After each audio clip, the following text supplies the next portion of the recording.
Cela va faire 1 an que j'ai cherché le gant.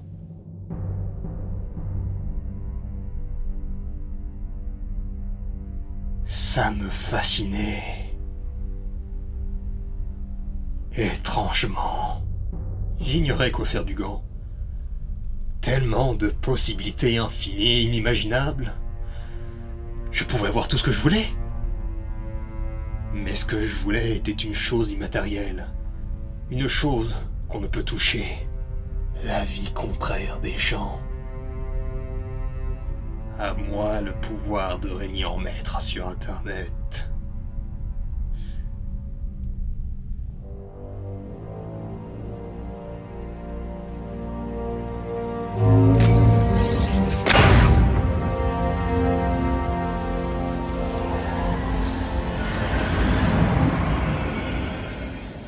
J'ai cru que je pouvais faire du ménage sur Internet. Effacer toutes les personnes qui n'étaient pas d'accord avec moi. Effacer tous ces hérétiques qui osent critiquer Marvel et leur génie. Je suis devenu un titan fou, un titan, prêchant la bonne parole et exécutant ses adversaires.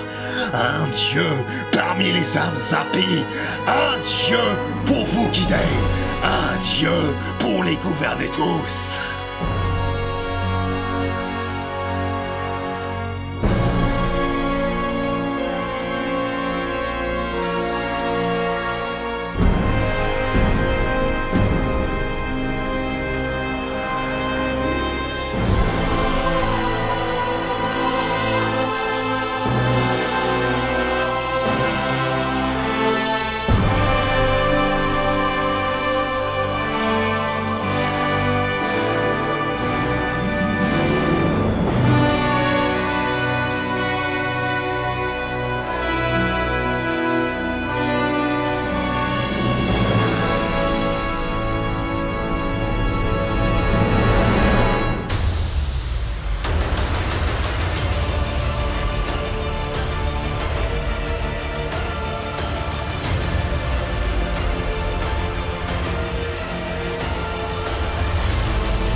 Depuis le temps, j'imagine que vous avez compris mon admiration pour les films Marvel, même si j'essaye de faire en sorte que mon côté fan n'altère en rien mes critiques. C'est difficile, mais j'essaye vraiment. Je ne vais pas vous faire un topo sur le MCU et mon ressenti global sur cet univers cinématographique parce que je l'ai déjà fait dans la vidéo sur Infinity War, que je vous invite à regarder grandement. Infinity War était un film événement, et ça l'est toujours autant, même un an après sa sortie, ce qui est incroyable, et je le confirme surtout après mes multiples visionnages et revisionnages en 4K de ce film. Alors vu l'énorme cliffhanger d'Infinity War, je vous laisse imaginer mon état, et surtout l'état des fans, pendant les 1 an d'attente pour enfin voir la suite. Les jours, on les a comptés. Et ça a été long. Très long. Comme si on venait de faire une guerre infernale et qu'on voulait enfin rendre le bout. On a tous fait le Vietnam ce jour-là. Mais il est enfin là! Il est arrivé! Le fils prodigue est de retour! Alors, je vous préviens, ça va spoiler méchamment sa maman. Parce que oui, c'est la grosse conclusion d'une saga cinématographique, donc c'est mieux de se préserver des spoilers. Et puis, étant donné la nature du marketing, cette critique n'aura pas de moment voix off, mais sera en mode 100% face caméra. Bref, alors que vaut Avengers Endgame de Joe et Anthony Russo?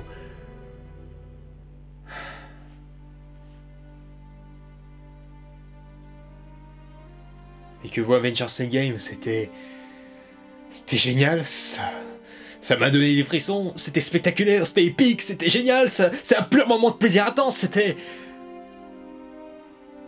Non mais... Je peux pas continuer comme ça, c'est pas du tout objectif là, je peux pas continuer comme ça en me lâchant fanboy, être totalement dithyrambique sans être objectif, c'est...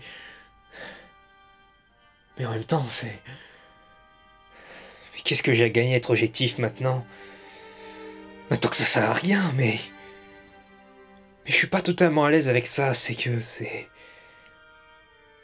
Être objectif... Être objectif, c'est être honnête. Et l'honnêteté m'oblige à vous dire qu'une game n'est pas parfait, que ses défauts ne sont pas minimes, mais que il est moins maîtrisé qu'Infinity War, mais game, était généreux, était très spectaculaire, c'était... C'est l'ordre des critiques. Alors oui, l'humour de Endgame a tendance à être un poil trop présent, et surtout souligner certaines vannes pas très bonnes de base. Genre quand Banner essaie de se jouer ancien Hulk dans le New York de 2012, en tapant mollement sur une voiture. Ça prend 10-15 secondes inutilement, et ça raconte pas grand chose, et ça ralentit le rythme du film.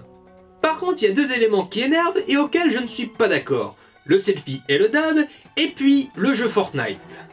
Mais dans quel contexte ces deux éléments sont-ils présents? Le selfie et le dab ont lieu au moment où Professeur Hulk parle avec Captain America, Black Widow et Ant-Man de la possibilité de sauver le monde. Et là, il y a des jeunes qui arrivent et qui demandent un selfie à Hulk. Et s'exécute, et puis il fait un dab. Là, le film souligne que c'est fait pour être ridicule. Qu'en fait, que Banner fait ça pour paraître cool auprès des jeunes. Et puis surtout qu'il n'a pas l'habitude d'être autant aimé. Et qui du coup, il ferait n'importe quoi pour être aimé. Et puis surtout après, il dit un truc bien débile de héros, genre. Et surtout, écoutez bien votre maman, hein. Non, ce qui est plus gênant, c'est ce qui se passe après, genre quand il insiste pendant 30 secondes sur Hulk et qui veut que les jeunes prennent une photo avec Ant-Man. Mais comme Ant-Man n'est pas du tout quelqu'un de connu, bah du coup ça met mal à l'aise les jeunes. Non, tu fais tout simplement, et les jeunes, vous voulez prendre une photo avec moi? Je suis Ant-Man. C'est pas grave, non, laissez pas grave, laissez tomber, personne ne me connaît de toute façon. Et voilà, tu passes au reste, tu reviens en dialogue, et là c'est drôle. Et le jeu Fortnite arrive à quel moment? Dans la scène, on découvre que Thor s'est laissé aller pendant 5 ans et est tombé en pleine dépression. C'est encore là pour insister sur le côté ridicule et sur le côté laisser aller du personnage. Et du coup, on pourrait croire que même Marvel a laissé un petit message caché, que Marvel se fout de la gueule de Fortnite à ce moment-là. Même si on sait que Marvel et Fortnite ont fait un partenariat à un moment donné, mais chut. Mais le problème de l'humour, c'est qu'il est moins bien géré que dans Infinity War, qui avait déjà quelques petits soucis de ce côté-là. En fait, Infinity War avait quelques problèmes d'humour, surtout au début, mais se calmait par la suite. Tandis que là, c'est l'inverse. L'humour d'Endgame est bien géré au début, mais trop appuyé par la suite. Mais Endgame n'a pas du tout la même prétention épique et dangereuse. Il est beaucoup plus calme, plus posé, plus intimiste, alors que Infinity War se basait sur le côté danger imminent de Thanos et une course contre la mort, ce qui rend les deux films vraiment différents, et il n'est pas impossible qu'il y ait une grande majorité qui préfère le grandiose d'Infinity War. Cela dit, là où Infinity War pourrait être vu comme indépendamment du reste, Endgame se doit d'être sa suite directe et surtout la conclusion, la fin des arcs narratifs des Pierres d'Infinité, de Thanos et surtout des 21 films précédents. Donc c'est normal qu'Endgame soit beaucoup plus riche narrativement et par conséquent plus fouillis et intimiste. Donc c'est un faux problème et de l'ordre de nos goûts et de nos préférences. Et il est donc certainement pas impossible qu'il y ait des personnes qui préfèrent Endgame à Infinity War. Mais comme le film vient de sortir, donc on n'a pas le recul nécessaire pour se prononcer définitivement sur le sujet. Mais il n'empêche que, malgré mon second visionnage, j'ai eu la confirmation qu'il y avait des soucis. Par exemple, certains personnages qui sont mal exploités narrativement, genre Captain Marvel qui n'apparaît qu'au début du film, avant de disparaître, avant de revenir qu'à la toute fin pour sauver la situation. Dommage qu'elle soit pas plus présente et ne lui a pas redonné beaucoup plus d'importance, surtout que le film qui précède Endgame, bah c'était Captain Marvel. Par contre, il y a certaines critiques qui lui reprochent comme quoi elle serait hautaine et mépriserait les autres personnages. Mais en fait, quand on analyse ce que dit et comment Brie Larson la joue, bah en fait c'est un personnage qui a l'univers entier à gérer et à sauver, donc c'est normal qu'elle veut protéger le reste de la galaxie qui n'a pas de super-héros, de gardien pour l'aider. Et puis surtout, Captain Marvel est une tête brûlée, mais bienveillante surtout. Puis le cas Professeur Hulk, où ils n'ont pas profité de sa défaite dans l'introduction d'Infinity War pour qu'il prenne sa revanche contre Thanos dans Endgame. Et puis surtout le fait est que Banner devient Professeur Hulk en une ellipse de 5 ans. Alors qu'ils auraient pu faire ça, en faire en sorte que Banner devienne un Professeur Hulk en plein milieu du film pour le développer. Par contre, Thor a le traitement qu'il devait avoir, surtout vu tout son passif. Pareil pour Thanos qui au début est calme et ne cherche pas à se battre afin de se faire tuer. Et là, quand c'est le Thanos de 2014, bah c'est pas le même Thanos qui a vécu Infinity War et qui a été développé. Là, c'est un méchant certes plus classique, mais assurément toujours aussi charismatique et toujours aussi dangereux. Et aussi la bande originale d'Alan Silvestri, qui reste bonne, qui marque bien les moments intimistes et dramatiques, qui donne des frissons, mais qui est moins marquante et moins appuyée que celle d'Infinity War, où les morceaux racontaient l'histoire, surtout les scènes où il y avait Thanos, où ça apportait une chouette atmosphère. Puis des moments qui traînaient un peu trop en longueur, et des détours un peu inutiles.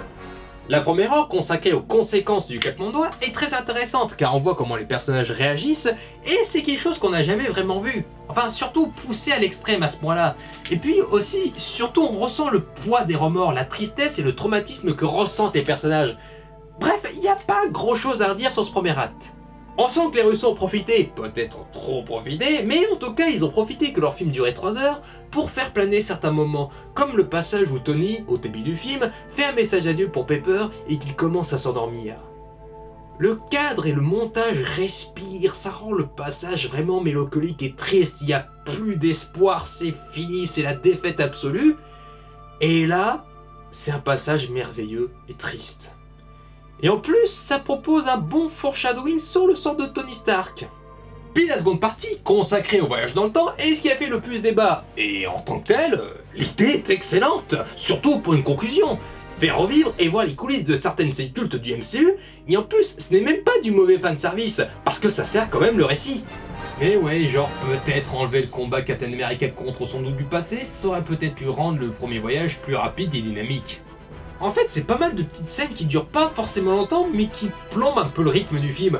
C'est bête, mais on peut garder exactement la même trame du film, et en fait c'est quelques passages un peu intrusifs, et comme ça règle le problème de l'humour, et ça donne plus d'énergie au film. C'est un défaut qui a clairement divisé le public, certains le regardant sans déplaisir et ne voyant pas le temps passer, tandis que pour d'autres, cela les a empêchés de s'investir pleinement. Et le dernier acte du film, quand ils ont réussi à inverser le claquement de doigts et que le Thanos de 2014 vient avec son armée, c'est... Wow, c'est aussi épique, grandiose et émouvant que le retour du roi de Peter Jackson. C'était... Ce dernier acte est une réussite, on ne s'ennuie jamais, et c'est génial. Et pourquoi c'est génial? Les frères Russo sont plaisir en termes de mise en scène, avec des plans fluides et dynamiques, des visuels absolument réussis, des images marquantes et iconiques, des visuels, mais comme je viens de le dire, des visuels magnifiques, avec des palettes de contrastes et de contre-genres absolument sublimes, des images absolument mais marquantes, enfin, c'est absolument génial. C'est épique quand Thanos débarque avec son armée et que tous les personnages reviennent pour se battre. C'est déchirant quand Tony Stark prend les gemmes grâce à son gant et qu'il répond « Je suis inéluctable » de Thanos, en lui répondant avec ses dernières paroles « Et moi, je suis Iron Man ». Et puis tout ce qui s'ensuit avec Rhodes qui s'approche de son meilleur ami mourant et que ça fait le parallèle avec dans Infinity War où Tony Stark avait failli mourir mais que là il meurt entouré des personnes qui comptent pour lui. Peter qui lui dit « Monsieur Stark, on a gagné » et Pepper qui lui dit « Ça y est Tony, maintenant tu peux te reposer » et puis la scène de l'enterrement avec le fameux « La preuve que Tony Stark a un cœur » et ce fameux plan séquence où t'as tous les personnages du MCU où ils sont tous réunis dans le même putain de plan séquence. C'est absolument déchirant, c'est épique,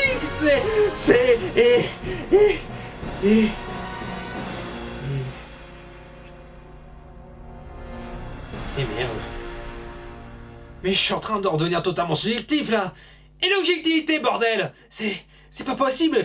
Il y a un an, je parlais de l'importance de la critique. C'est n'importe quoi. C'est pas possible. Il faut que je m'en ressaisisse. Mais comment c'est possible d'être subjectif à ce point? Mais est-ce qu'au bout d'un moment donné, avec Marvel et leurs mains de films, est-ce qu'on peut continuer à être objectif? Oui, les films Marvel ne sont pas parfaits, ils ont des défauts. Oui, mais même les plus grands films de grandes réalisatrices ou de grands réalisateurs ne sont pas parfaits. Oui, mais les Marvel ce sont pas des films comme ceux de Kubrick, Christopher Nolan, Catherine Bigelow ou j'en passe. Peut-être, mais 2001 l'Odyssée de l'espace, son principal défaut, c'est son côté lent et froid qui peut rebuter certaines personnes. Et ils n'auront pas forcément tort de remettre en cause le statut culte de ce film. Remettre en cause, oui, je veux bien, mais on parle d'un grand film qui a révolutionné le cinéma, pas d'un Marvel où on essaye désespérément de rehausser le niveau. C'est du pareil au même. Blade Runner de Ridley Scott n'était qu'un ovni qui avait fait un four lors de sa sortie, et pourtant ça n'a pas empêché que grâce au temps, et surtout grâce aux fans qui l'ont réhabilité, de devenir culte. Génial, encore ce truc, comme l'année dernière sur l'héritage à certains des films dans le futur. Ouais, super. Et pendant ce temps-là, on parle pas d'Avengers Endgame. Mais tu viens d'en parler. T'es déjà resté un bon petit moment dessus. Mais je suis pas rentré dans les détails. J'ai pas parlé du développement de Captain America qui finit par retourner dans le passé pour enfin avoir la vie qu'il voulait et donc avoir une vie normale. Je chose qu'il avait peur dans l'ère d'Ultron. Le traitement de Black Widow qui finit par se sacrifier pour la pierre de l'âme, pour empêcher qu'une de se sacrifier à son tour, et surtout mort qui est très belle, une très belle scène, et qui a autant de force et d'impact que celle de Gamora dans Infinity War. Que le sacrifice de Tony Stark est l'accomplissement narratif du personnage, et puis pourquoi les voyages dans le temps fonctionnaient grâce aux petites astuces dans le scénario et dans les dialogues, et puis aussi surtout... Mais t'es pas obligé de tout dire! T'es pas obligé de tout traiter dans un film qui dure 3 heures et que ta vidéo doit durer aussi longtemps. T'as un avis, t'essaies de l'exprimer au mieux en gardant à l'esprit ce que tu trouves pertinent et ce qui mérite d'être dit. Pas de faire un résumé complet et une revue détaillée du film, ou est-ce que d'en faire une vidéo indigeste pour tout le monde et surtout pour toi qui va te cotiner l'écriture et tout le reste. Ouais, enfin ça paraît une technique de feignasse pour justifier de pas argumenter surtout. Mais tu veux convaincre qui au bout d'un moment donné? Ceux qui détestent Marvel continueront de détester et ceux qui aiment Marvel continueront d'aimer. Bon, même s'il y a eu quelques avis mitigés sur ce film, mais voilà, t'as quand même mis le doigt sur les défauts du film, et t'as fait pareil pour les qualités. Donc, ça veut dire qu'il te reste quand même un dessous du jote.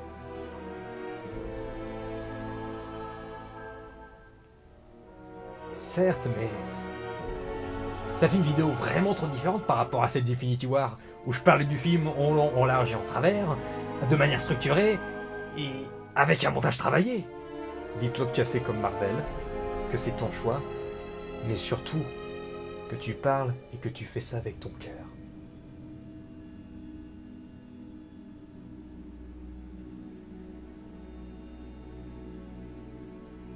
Ok.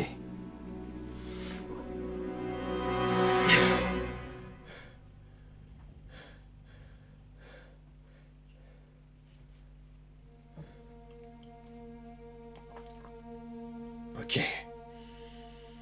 C'est parti. Alors oui, Endgame n'est pas parfait. Mais il a énormément de cœur et surtout un immense respect envers tous les fans et ceux qui ont vu tous les films. Mais est-ce que ça excuse les défauts? Non. Est-ce que les défauts sont peu importants pour être ignorés? Non. Est-ce que c'est le meilleur film de tous les temps? Non. Est-ce que c'est un film réussi? Oui. Et ça, malgré mon fanboyisme. Parce qu'Endgame a beau ne pas être parfait et avoir quelques problèmes, tout le monde lui reconnaît ce consensus global même s'il a déçu, il est bon. Après, c'est à vous de voir selon votre ressenti. Oui, c'est dommage que Hulk n'affronte pas Thanos à la fin, oui, c'est dommage le traitement de Banner dans ce film, oui, c'est dommage que Captain Marvel n'apparaît que 2 fois pour sauver la situation, oui, c'est dommage que Thor ne soit pas mieux utilisé malgré son traitement justifié. Mais tout ça, c'est de l'ordre de pinaillage d'une question de goût et de préférence, sans vraiment se rendre compte en fait que tout est plus ou moins justifié. Sûr, Endgame est moins maîtrisé narrativement que Infinity War, les scénaristes Christopher Marcus et Steve McFeely ont mis en place des éléments dans la première partie qu'ils n'ont pas réutilisés dans la suite, c'est une occasion manquée. Mais derrière, il y avait tellement à dire et à faire que c'est un miracle que les deux films fonctionnent et se cassent pas la gueule. Puis les deux films sont certes différents, mais ils restent complémentaires. Infinity War parlait du sacrifice moral et sacrifice au sens littéral du terme, tandis que Endgame parle de ce sacrifice-là, mais sous sa forme la plus triste, en parlant du deuil et de la mort, et de la nécessité d'évoluer et de changer. Parce qu'un film de super-héros grand public qui parle de dépression dans son propre film, ça court pas spécialement les rues. Ouais, parce qu'on prend ça à la rigolade, mais la dépression de Thor, elle est juste horrible. Il s'en veut d'avoir échoué, donc du coup il prend plusieurs dizaines de kilos, il devient alcoolique, il devient super triste, enfin, c'est horrible. Et ensuite, les morts vont rester définitives là pour le coup. Donc c'est un des films Marvel les plus matures, bon certes trop porté sur la vanne, mais c'est celui qui traite de thèmes assez osés et qui va jusqu'au bout de sa démarche. Oui, il y a des imperfections, oui, c'est moins bien maîtrisé, mais le voyage fut dense, long, épique, intense, frissonnant, déchirant. Un film qui laisse sa trace comme rares sont les longs métrages à autant nous marquer durement. Alors oui, il doit certainement exister d'autres films qui peuvent autant nous marquer et nous provoquer autant d'émotions. Et peut-être qu'un jour, on les regardera par pure envie de découverte et peut-être qu'on vivra une expérience inoubliable. Mais moi, j'ai frissonné ou pleuré devant de grands films. Comme Qui veut la peau de Roger Rabbit, The Revenant, 2001 l'Odyssée de l'espace, Quelques minutes après minuit, les Toy Story, jusqu'à la garde et j'en passe.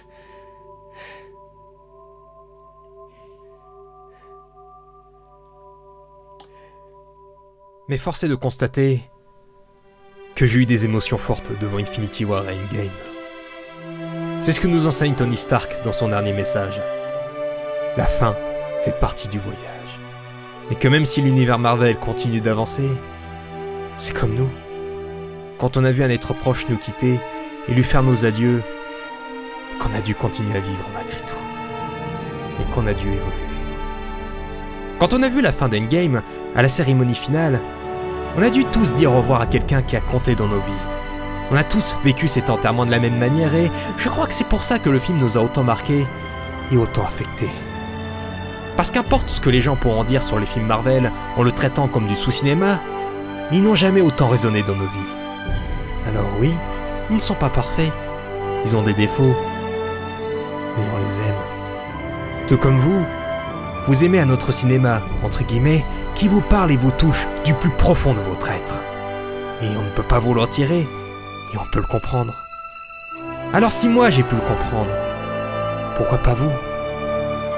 Mais qui va m'écouter moi, qui ne suis qu'un simple critique internet? Qu'importe, ça n'a pas d'importance. Car en fin de compte, je suis Alex M.